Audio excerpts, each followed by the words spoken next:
La crisi de la baixa edat mitjana, segle XIV i XV. Durant els segles XIV i XV veurem la conjunció de tres crisis, una crisi econòmica i de població, una crisi social i una crisi política. El creixement econòmic dels segles anteriors va portar un desequilibri entre població i producció agrària. S'havia arribat a un sostre productiu que no podia alimentar una població que havia crescut. Això feia que qualsevol mala collita desencadenés crisis de subsistència. En aquest marc era normal que l'extensió de la pesta negra, a partir del 1348, fes estralls. La mitjana de mortaldat se situa en un terç de la població, tot i que en alguns llocs arribà a la meitat. La crisi demogràfica comportà una despoblació al camp i una minva de la producció agrícola. Alhora començà a haver-hi una gradual recessió de l'activitat manufacturera i artesanal a la ciutat, motivada i agreujada per l'aturada de l'activitat comercial. El comerç per la Mediterrània va començar a ser pertorbat per la presència dels turcs i per la competència d'altres ciutats mercantils com Gènova o Venècia.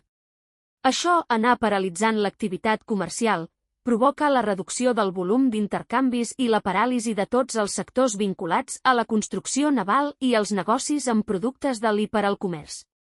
La pèrdua de la centralitat comercial de la Mediterrània explica que Portugal i Castella busquessin noves rutes per al comerç amb les Índies, cosa que comportà el descobriment d'Amèrica.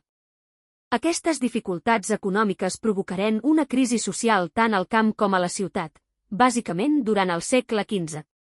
A la ciutat, com per exemple a Barcelona, hi hagué enfrontaments entre la Busca i la Biga, grups socials urbans que tenien interessos econòmics contraposats i que volien controlar el poder de la ciutat i aplicar una política econòmica favorable als seus interessos.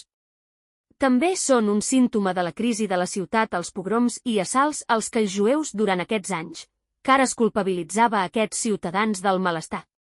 Al camp es produí una veritable guerra social entre pagesos i senyors. Els primers, aprofitant el despoblament causat per les pèrdues demogràfiques, volien alliberar-se de moltes càrregues feudals. Els senyors, per la seva banda, volien lligar més el pagès a la terra per compensar les pèrdues que estaven tenint davant la crisi de les explotacions.